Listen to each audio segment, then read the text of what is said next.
Assalamualaikum dear students, this is me Ghulam Nabi, your biology teacher. Okay dear students, आज जो topic start करने जा रहे हैं chapter number 3 cellular and subcellular organelles. इसका जो आर्टिकल है वो एक ऑर्गेनेली ही है, जैसे कि हमने ऑर्गेनेली वाला टॉपिक स्टार्ट किया हुआ है। ठीक है, तो आज जो ऑर्गेनेली पढ़ने जा रहे हैं that is chloroplast. Okay dear students, एक चीज याद रखनी है आपने सबसे पहले कि ये ऑर्गेनेली पाई किसमें जाएगी, क्योंकि ये ऑर्गेनेली प्योरली प्रोसेस कर रही है जो कि है फोटोसिंथेसिस। तो फोटोसिंथेसिस एनिमल सेल में तो नहीं होगी, ठीक है, तो फंजाई सेल में भी फोटोसिंथेटिक जो है वो प्रोसेस नहीं अकर कर रहा। तो ये जो साइड बॉक्स है वहां से मैं मेंशन कर रहा हूं, ये जो क्लोरोप्लास्ट ऑर्गेनेली है ये प्रेजेंट होगी एक तो प्लांट्स में और दूसरा प्लांट लाइक प्रोटिस्ट के अंदर, ठीक है, जिसमें एल्जाई वगैरह आ जाते हैं। तो डियर स्टूडेंट्स, यहां पर क्लोरोप्लास्ट प्रेजेंट होगा। एक चीज याद रखिएगा कि ये जो क्लोरोप्लास्ट होता है ये जिस ऑर्गेनेली का हिस्सा है उसको बोलते हैं प्लास्टिड। उस ऑर्गेनेली का नाम क्या है? प्लास्टिड।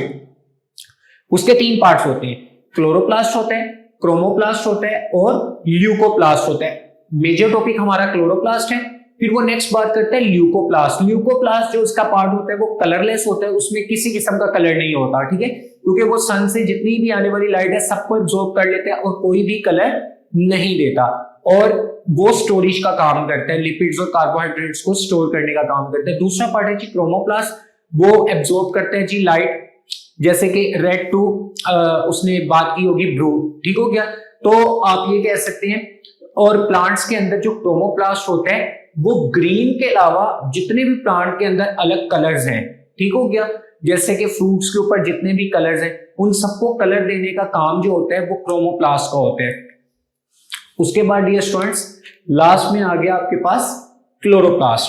अब जो क्लोरोप्लास्ट है ये सबसे पहले डिस्कशन में वो बात कर रहे हैं important characteristics of plants. Plant की सबसे एक इंपॉर्टेंट कैरेक्टरिस्टिक है उसने एक प्रोसेस परफॉर्म करना होता है दैट इज फोटोसिंथेसिस। इस प्रोसेस के जरिए प्लांट ने अपना फूड बनाना होता है। अब वो ये बात करते हैं मेक देयर ओन फूड, क्योंकि प्लांट ऑटोट्रोफ्स हैं तो ये अपना फूड खुद बनाते हैं। किस तरह से बनाते हैं कि जो सनलाइट से एनर्जी आती है जिसको बोलते हैं लाइट एनर्जी, वो इस सनलाइट से आने वाली लाइट एनर्जी को कन्वर्ट कर देते हैं इसके अंदर केमिकल एनर्जी में, ठीक हो गया, और chemical energy in the form of ATP. अब वो ये बात करें, अब वो केमिकल एनर्जी स्टोर किसके अंदर होती है? फूड के अंदर, और फूड किस फॉर्म में होता है? ग्लूकोज की फॉर्म में। ये केमिकल एनर्जी फूड के अंदर केमिकल बॉन्ड्स, ग्लूकोज के अंदर केमिकल बॉन्ड्स की फॉर्म के अंदर स्टोर होती है। स्टूडेंट अब वो ये बात करते हैं कि occurs in almost all plant species in the specialized organelles called chloroplast। अब ये जो फोटोसिंथेसिस का प्रोसेस है ये प्लांट की तकरीबन तमाम स्पीशीज में ही फोटोसिंथेसिस का प्रोसेस होता है, और ये एक स्पेशलाइज्ड किस्म की ऑर्गेनेली के अंदर ही फोटोसिंथेसिस हो रही है that is known as chloroplast, जो कि आज का हमारा मेजर टॉपिक है। अब वो ये बात कर रहे हैं कि प्लांट्स के अंदर जितने भी ग्रीन कलर प्लांट्स के अंदर हैं, जैसे कि स्टेम के अंदर ग्रीन कलर है, और अनराइपेंड फ्रूट, बच्चों अनराइपेंड फ्रूट्स का मतलब है ऐसा फ्रूट जो अभी कच्चा है, पका नहीं हुआ। तो आपने देखा कोई भी कच्चा आम या इस तरह का कोई भी कच्चा फ्रूट देखेंगे ना, जैसे आप बनाना भी देख सकते हैं, तो वो ग्रीन कलर का होता है। क्यों? क्योंकि उसके अंदर क्या चीज प्रेजेंट होती है? क्लोरोप्लास्ट। और क्लोरोप्लास्ट ग्रीन कलर प्रोवाइड करता है प्लांट को और प्लांट के पार्ट्स को, क्योंकि इसके अंदर जो पिगमेंट मौजूद होता है उसका नाम होता है क्लोरोफिल, उसको हम फर्दर डिस्कस करते हैं। तो स्टेम और अनराइपेंड फ्रूट्स ग्रीन कलर के होते हैं, और डियर स्टूडेंट्स ये ग्रीन कलर किस वजह से आता है? क्लोरोप्लास्ट की वजह से। और बहुत ज्यादा मेजर फोटोसिंथेटिक एक्टिविटी जो हो रही होती है वो किसके अंदर हो रही होती है? लीव्स के अंदर। क्लोरोप्लास्ट इनको ग्रीन कलर तो प्रोवाइड करते हैं, बट जो फोटोसिंथेसिस का प्रोसेस है वो लीव्स के अंदर हो रहा होता है। डियर स्टूडेंट अगर हम इसकी डेंसिटी की बात करते हैं ना कि कितनी डेंसिटी के ऊपर या इसकी डेंसिटी प्लांट सेल के अंदर कितनी है, तो वो कह रहे हैं कि ऑन एवरेज की अगर बात करें ना तो एक लीफ है क्लोरोप्लास्ट, क्योंकि लीफ के अंदर प्रेजेंट होते हैं, तो तकरीबन अगर पर स्क्वायर मिलीमीटर ले, लीफ का पर स्क्वायर मिलीमीटर एरिया लें, तो उसके अंदर 1/2 मिलियन, मतलब 1/2 का मतलब क्या? आधा मिलियन का मतलब है 5 लाख तक उसके अंदर क्या चीज मौजूद हो सकती है? क्लोरोप्लास्ट मौजूद हो सकते हैं। तो ऑन एवरेज जो क्लोरोप्लास्ट की डेंसिटी है on the surface of leaf, leaf की सरफेस के ऊपर, वो 1/2 मतलब एक का हाफ मिलियन मतलब 5 लाख 5 लाख पर स्क्वायर मिलीमीटर जो है वो पर स्क्वायर मिलीमीटर क्लोरोप्लास्ट की जो तादाद या डेंसिटी है वो 1/2 मिलियन प्रेजेंट होगी लीफ की सरफेस के ऊपर। स्टूडेंट उसके बाद है क्लोरोप्लास्ट जो होते हैं उसके अंदर खास किस्म के पिगमेंट्स मौजूद होते हैं। पिगमेंट्स का मतलब कलर्स मौजूद होते हैं। अब वो कलर्स कौन कौन से हैं जी? पहला कलर है क्लोरोफिल ए और क्लोरोफिल बी। ये क्लोरोप्लास्ट में किस जगह पे होता है ये हम आगे डिस्कस करते हैं। अब ये स्टूडेंट्स ये जो क्लोरोफिल ए और क्लोरोफिल बी है ये लाइट एनर्जी को एब्जॉर्ब करते हैं। लाइट एनर्जी को क्या करते हैं? एब्जॉर्ब, जो कि सनलाइट से आ रही है, और उसको लाइट एनर्जी को एब्जॉर्ब करने के बाद उसको यूटिलाइज कर देते हैं किस प्रोसेस में? फोटोसिंथेसिस में, for the manufacture of desired products या फूड। स्टूडेंट अगर उसके बाद अगर हम इसके स्ट्रक्चर की बात करें तो इसके अंदर पहले मेम्ब्रेनस स्ट्रक्चर आ जाता है। मेम्ब्रेनस स्ट्रक्चर में उसने ना एक वर्ड यूज किया हुआ है इलिप्सोइडल। इलिप्सोइडल शेप, कोई भी ऐसी शेप जो किस तरह की होती है? एग लाइक, अंडे की तरह की शेप होगी, वो कंप्लीट स्फीयर नहीं होती, उसको एलिप्सोइडल बोलते हैं। तो ये कहता है कि ellipsoidal shape chloroplast enclose by 2 membranes. अब देखिए ये आपके पास क्लोरोप्लास्ट का स्ट्रक्चर है। अब देखिए इसकी शेप स्फेरिकल नहीं है, एलिप्सोइडल अंडे की शेप का है। इसके अंदर ये पूरे का पूरा क्लोरोप्लास्ट 2 मेम्ब्रेन से कवर होते हैं। अब वो मेम्ब्रेन्स कौन कौन सी है जी? सबसे पहले ये आपको ग्रीन कलर की ये जो मेम्ब्रेन नजर आ रही है, ये मेम्ब्रेन है इसकी आउटर, बस मैं आउटर लिख रहा हूं, आउटर मेम्ब्रेन है। जो ये ब्लू कलर की आपको नजर आ रही है ये अंदर वाली साइड पर है, इसको बोलते हैं जी इनर मेम्ब्रेन। ठीक हो गया। और डियर स्टूडेंट्स एक चीज याद रखिएगा, यहां पर देखें ये जो ब्लू वाली है, सॉरी ये इनर वाली नहीं है, ये इसका एक अलग स्ट्रक्चर है। यहां पर ये जो ग्रीन है ये आउटर है, और ये जो आपको ब्लैक कलर की लेयर नजर आ रही है अंदर वाली साइड पे, ये है जी इसकी इनर लेयर। ठीक है। अब एक हो गई आउटर और एक हो गई इनर। आउटर वाली बिल्कुल स्मूथ सरफेस होती है जैसे माइटोकॉन्ड्रिया की सरफेस की। अब यहाँ पे आउटर और इनर के दरमियान में ये आपको एक ब्लू कलर की स्पेस नजर आ रही होगी 2 मेम्ब्रेन्स के दरमियान में। बेसिकली इस स्पेस को बोलते हैं इंटर मेम्ब्रेन स्पेस। जैसे कि हमने माइटोकॉन्ड्रिया में भी पढ़ा था ना कि 2 मेम्ब्रेन्स के दरमियान जो स्पेस है उसको इंटर मेम्ब्रेन स्पेस बोल रहे थे, तो यहां पर भी 2 मेम्ब्रेन्स के दरमियान जो एरिया होते हैं उसको बोलते हैं इंटर मेम्ब्रेन सरफेस। स्टूडेंट उसके बाद है इसके अंदर एक सेमी फ्लूइड। फ्लूइड का मतलब बिल्कुल लाइट नहीं, फ्लूइड की तरह नहीं, पानी की तरह नहीं। सेमी फ्लूइड का मतलब वो थोड़ा सा थिक भी होता है। तो एक सेमी फ्लूइड प्रेजेंट होता है इनसाइड इनर मेम्ब्रेन। ये जो इनर मेम्ब्रेन है इसके अंदर वाली साइड पे एक सेमी फ्लूइड मौजूद होता है। जैसे कि ये जो सारा इनर मेम्ब्रेन का इनसाइड एरिया है इसमें एक सेमी फ्लूइड है, जैसे मैंने उसको ग्रीन कलर से रिप्रेजेंट कर दिया। ये जो सेमी फ्लूइड है इसको बोलते हैं, फ्लूइड लाइक स्ट्रक्चर को बोलते हैं स्ट्रोमा। ये स्ट्रोमा को आपने स्टोमा से आपस में कंफ्यूज नहीं करना, क्योंकि स्टोमा जो होता है जिसका प्लूरल स्टोमेटा होता है वो लीफ के अंदर बेसिकली गैसियस एक्सचेंज के लिए कुछ पोर्स होते हैं, इसमें आर आता है, ये स्ट्रोमा है। तो स्ट्रोमा क्या होता है? सेमी फ्लूइड है इनर मेम्ब्रेन ऑफ क्लोरोप्लास्ट में। अब इस स्ट्रोमा के अंदर क्या क्या चीजें मौजूद होती हैं? इसके अंदर एंजाइम्स मौजूद होते हैं। ठीक हो गया। Comprise most chloroplast volume. इस स्ट्रोमा के अंदर जो एंजाइम्स होते हैं उन्होंने इसी क्लोरोप्लास्ट का जो मोस्टली वॉल्यूम होता है उसको ऑक्यूपाई किया होता है। और आउटर मेम्ब्रेन जो है much permeable then the inner. ये पॉइंट इंपॉर्टेंट है। वो कहता है कि इसकी जो आउटर मेम्ब्रेन है वो ज्यादा परमिएबल है। परमिएबल का मतलब ज्यादा सब्सटेंसेस को अपने अंदर से गुजरने की इजाजत देगी then the inner one. Inner one भी है बट आउटर के साथ अगर उसको कंपेयर करें तो ये लेस परमिएबल है। ओके डियर स्टूडेंट्स, नेक्स्ट जो आपके पास स्ट्रक्चर है वो इंपॉर्टेंट है, इंपॉर्टेंट डेफिनेशन है, इंपॉर्टेंट टर्म है, दैट इज थैलाकोइड। अब थैलाकोइड क्या है? Inner membrane lies in association with one and other. ये जो इनर मेम्ब्रेन है ना डियर स्टूडेंट्स, ये जो आपको ब्लैक कलर की ये मेम्ब्रेन नजर आ रही है, दिस वन, वो कह रहे हैं कि इनर मेम्ब्रेन ना आपस में एक दूसरे के साथ ना एसोसिएशन बनाकर इस तरह से पड़ी हुई होती है कि आपस में ना एक दूसरे से इनके पार्ट्स जुड़ते हैं। अब वो ये बात कर रहा है फ्यूज अलोंग देयर पेरिफ्रीज। पेरिफ्रीज का मतलब होता है कोई भी कोने वाला स्ट्रक्चर होगा जो ओरिजिन से अवे होगा उसको पेरिफ्री बोलते हैं। तो वो कह रहे हैं अलोंग देयर पेरिफ्रीज, ये आपस में एक दूसरे के साथ जुड़ती हैं। और जुड़ने के बाद two adjacent membranes form a disc shape compartment. देखिए डियर स्टूडेंट्स, लेट्स सपोज ये है इनर मेम्ब्रेन, ठीक है, मैं इसको कंसीडर कर लेता हूं ये इनर मेम्ब्रेन है।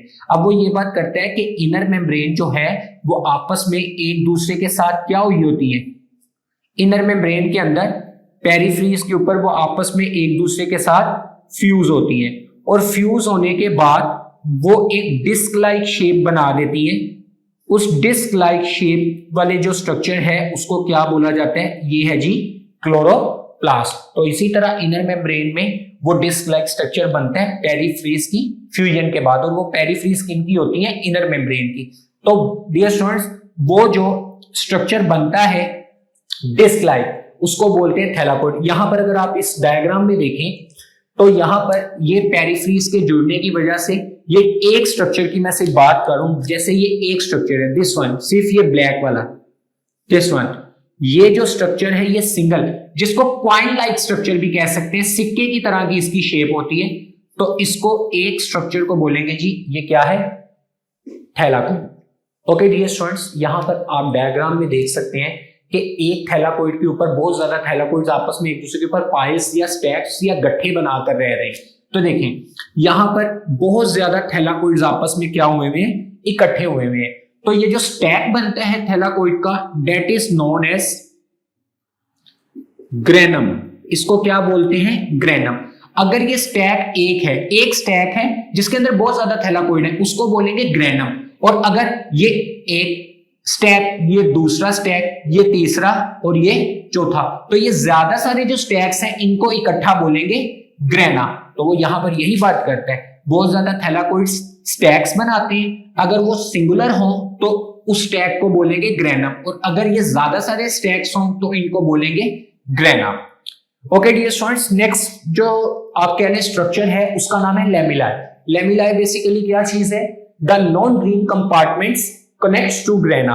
यहां पर ये जो थैलाकोइड हैं ये तो ग्रीन कलर के इस वजह से क्योंकि इनके ऊपर जो पिगमेंट मौजूद होता है उसको बोलते हैं क्लोरोफिल, ठीक है, जो कि फोटोसिंथेसिस में हेल्प करते हैं। उसके अलावा ये ग्रेना आपस में, ये थैलाकोइड आपस में कनेक्ट होते हैं। ये देखें, ये एक ग्रेन है, ये दूसरा ग्रेनम है, आपस में ये एक दूसरे से कनेक्ट हो रहे हैं, और ये जिस स्ट्रक्चर से कनेक्ट हो रहे हैं वो ग्रीन कलर का स्ट्रक्चर नहीं है, मैंने उसको यहां पर रेड कलर का स्ट्रक्चर ड्रॉ करके दिखाया हुआ है। अब ये जो स्ट्रक्चर जो कि नॉन ग्रीन स्ट्रक्चर है इसको बोलते हैं जी लेमिलाई। स्ट्रॉन्ग लेमिलाई होता है, ठीक हो गया, काफी मजबूत होता है और ग्रेना को आपस में जोड़कर रखते हैं। तो डियर स्टूडेंट्स, ये था जी इसकी मेम्ब्रेन और इसके स्ट्रक्चर्स। अब वो ये बात कर रहे हैं कि हर ग्रेनम के अंदर, मैंने ये पहले बार पॉइंट डिस्कस कर लिया कि हर ग्रेनम के अंदर कुछ से लेके कई सेवरल, बहुत ज्यादा थैलाकोइड्स मौजूद हो सकते हैं। ऑलमोस्ट ना 15 थैलाकोइड्स मिलकर ना एक ग्रेनम बनाते हैं ऑन एवरेज, ये बुक में मेंशन नहीं है, तो कुछ थैलाकोइड से लेके सेवरल थैलाकोइड्स हो सकते हैं। और अगर एक क्लोरोप्लास्ट की बात की जाए, ठीक हो गया, तो एक पूरे क्लोरोप्लास्ट में इस तरह के 1 कंटेन 100 और मोर ग्रेना, 100 या 100 से ज्यादा ग्रेना एक क्लोरोप्लास्ट के अंदर मौजूद हो सकते हैं, ठीक हो गया, बल्कि होते हैं। एक थैलाकोइड, एक ग्रेनम के अंदर फ्यू टू सेवरल थैलाकोइड्स होते हैं, और अगर एक क्लोरोप्लास्ट की बात करें तो उसमें 100 से लेके उससे कई ज्यादा ग्रेना मौजूद होते हैं। स्टूडेंट आगे है, ये क्लोरोप्लास्ट सेल्फ रेप्लिकेटिंग, ये हम प्रीवियस लेक्चर में भी डिस्कस करके आए थे कि व्हाट इज सेल्फ रेप्लिकेटिंग। तो माइटोकॉन्ड्रिया की तरह जो क्लोरोप्लास्ट भी माइटोकॉन्ड्रिया की तरह है, बाकी ऑर्गेनेली से टोटली क्या होती है, मुख्तलिफ होती है। क्यों? क्योंकि इसके अंदर अपना डीएनए होता है, ये अपने आप को खुद ही रिप्रोड्यूस कर सकते हैं, इसको सेल की या न्यूक्लियस की जरूरत नहीं होती रिप्रोडक्शन के लिए, ये खुद ही अपनी कॉपीज बना सकते हैं। तो इस वजह से इसको सेल्फ रेप्लिकेटिंग बोलते हैं। डियर स्टूडेंट, उसके बाद अगर हम बात करते हैं ना इसके फंक्शन की, तो फंक्शन में क्या है, सबसे पहले जब ये लाइट को क्लोरोप्लास्ट एब्जॉर्ब करते हैं, तो वो बेसिकली लाइट को क्लोरोप्लास्ट एब्जॉर्ब तो करते हैं, वो लाइट आती है क्लोरोफिल मॉलिक्यूल्स के पास, और लाइट को एब्जॉर्ब करते हैं बेसिकली क्लोरोफिल के मॉलिक्यूल्स। और क्लोरोफिल के जो मॉलिक्यूल्स हैं वो कहां पर प्रेजेंट होते हैं, जैसे ये थैलाकोइड है ना, ये थैलाकोइड के बाहर मेम्ब्रेन के ऊपर ग्रीन पिगमेंट मौजूद होता है, जिसको आप लोग क्या बोलते हैं, क्लोरोफिल, जिसने लाइट को एब्जॉर्ब करना है। जैसे ही क्लोरोफिल के मॉलिक्यूल लाइट एब्जॉर्ब करते हैं, उनका एनर्जी लेवल बढ़ जाता है, ठीक है, और उनके अंदर जो इलेक्ट्रॉन्स हैं वो एक्साइट हो जाते हैं, एक्साइटेड स्टेट में चले जाएंगे, और जैसे ही इलेक्ट्रॉन एक्साइट होते हैं वो वहां से एमिट होना स्टार्ट हो जाते हैं। ठीक है, अब वो ये बात करते हैं when chlorophyll absorb light they emit electrons. जैसे ही क्लोरोफिल के अंदर लाइट एब्जॉर्ब होती है तो क्लोरोफिल के अंदर जो इलेक्ट्रॉन्स है वो एक्साइट होकर वहां से एमिट निकलना स्टार्ट हो जाते हैं, और जैसे ही इलेक्ट्रॉन वहां पर निकलना स्टार्ट हो जाएंगे वो इलेक्ट्रॉन ट्रांसपोर्ट चेन बनाएंगे, उस पे इलेक्ट्रॉन कैरियर्स होंगे जो यहाँ पर इलेक्ट्रॉन्स मूव करते जाएंगे, और अल्टीमेटली जब इलेक्ट्रॉन्स मूव करेंगे एनर्जी बनेगी, और ultimately energy in the form of ATP. Dear students, एक चीज याद रखिएगा, जो क्लोरोप्लास्ट होते हैं इसके अंदर लाइट रिएक्शन भी होता है और डार्क रिएक्शन भी। बेसिकली एनर्जी जिस रिएक्शन में बनती है वो क्या, कौन सा रिएक्शन है, लाइट रिएक्शन। इसके अंदर एनर्जी बन रही होती है, और हाई एनर्जी मॉलिक्यूल जैसे NADH वगैरह का मॉलिक्यूल है वो इसमें बन रहे हैं। हम फर्दर बायोएनर्जेटिक्स में इसको डिस्कस करेंगे। स्टूडेंट, उसके बाद है, उसके अलावा इसके अंदर एक दूसरा रिएक्शन भी होता है जो कि डार्क रिएक्शन होता है। इसके अंदर लाइट डायरेक्टली इन्वॉल्व नहीं होती। अब एक रिएक्शन में एनर्जी बनी दूसरे में यूटिलाइज होगी, वो यहां पर यही कहते हैं जो एटीपी लाइट रिएक्शन में बनी उन एटीपीज को यूज किया जाता है किसके अंदर, स्ट्रोमा में। लाइट रिएक्शन हुआ थैलाकॉइड में और डार्क रिएक्शन हो रहे हैं स्ट्रोमा के अंदर। स्ट्रोमा के अंदर इन एनर्जी या एटीपीज के मॉलिक्यूल को यूज किया जाता है, और इनको यूज करने के बाद low energy carbon dioxide transform into a high energy compound. जैसे कि आपको पता है फोटोसिंथेसिस का प्रोसेस है, इसमें वाटर यूज हो रहा है, तो वाटर तो यूज हो जाता है लाइट रिएक्शन में, उसका जो हाइड्रोजन है वो NADH बना देता है, ऑक्सीजन रिमूव हो जाती है क्योंकि फोटोसिंथेसिस के नतीजे में जो प्लांट है वो ऑक्सीजन को रिलीज करते हैं। जबकि जो दूसरा कंपाउंड होता है कार्बन डाइऑक्साइड जो कि एटमॉस्फेयर से लिया होता है, उसके अंदर क्या होता है कि वो लो एनर्जी कार्बन डाइऑक्साइड का जो मॉलिक्यूल है वो रिड्यूस होता है और ट्रांसफॉर्म होता है, उसके साथ आकर हाइड्रोजन अटैच होती है, और वो हाइड्रोजन अटैच होकर हाई एनर्जी कंपाउंड बना देते हैं, दैट इज ग्लूकोज C6H12O6। और हाई एनर्जी कंपाउंड है, और बेसिक जो प्रोडक्ट है फोटोसिंथेसिस की वो हमारे पास है भी क्या, वो हमारे पास है ग्लूकोज। ठीक है, और इसी ग्लूकोज के अंदर एनर्जी मौजूद होती है, और यही बेसिकली फूड है। ये होता है जी dark reaction. So side box है, साइड बॉक्स के अंदर वो माइटोकॉन्ड्रिया और क्लोरोप्लास्ट की कंपैरिजन में बात करते हैं कि जो माइटोकॉन्ड्रिया है वो तो बेसिकली करती है जी सेलुलर रिस्पायरेशन। सेलुलर रिस्पायरेशन किस तरह से करती है, ऑक्सीजन को यूज करती है, और इसके अलावा जितने भी हाई एनर्जी मॉलिक्यूल्स है, फैट है, शुगर जैसे ग्लूकोज का मॉलिक्यूल है, उनको क्या करती है, ब्रेक डाउन करती है। उनकी ब्रेक डाउन करती है सिंपलर कंपाउंड्स में, जैसे कार्बन डाइऑक्साइड में, वाटर के कंपाउंड्स में। ठीक हो गया। और इसी तरह जो क्लोरोप्लास्ट है वो क्या करता है, वो ये जो लो एनर्जी वाले मॉलिक्यूल्स हैं जैसे कार्बन डाइऑक्साइड और वाटर, इनको क्या करता है, लाइट एनर्जी जब सन से लेता है इनको आपस में कंबाइन करके हाई एनर्जी वाला मॉलिक्यूल जैसे कि ग्लूकोज की फॉर्मेशन कर देता है। ठीक है, तो वो लाइट एनर्जी को इस्तेमाल करके जो है वो जो एनर्जी बनाता है वो बनाता है केमिकल एनर्जी। ठीक हो गया, जो कि ग्लूकोज के बॉन्ड्स के अंदर स्टोर होती है। जबकि रिस्पायरेशन के नतीजे में क्या होता है कि रिस्पायरेशन के अंदर जो है वो ग्लूकोज के जो बॉन्ड्स हैं वो ब्रेक करते हैं और उसके अंदर से एनर्जी रिलीज होती है और इसमें एनर्जी स्टोर होती है। बट दोनों के अंदर एक और सिमिलैरिटी ये है कि दोनों सेल्फ रेप्लिकेटिंग है, they contain their own DNA। ठीक है dear students, that was all from today's lecture, that was chloroplast. Hope so आपको लेक्चर समझ आ गया हो। टेक केयर ऑफ योरसेल्व्स, अल्लाह हाफिज।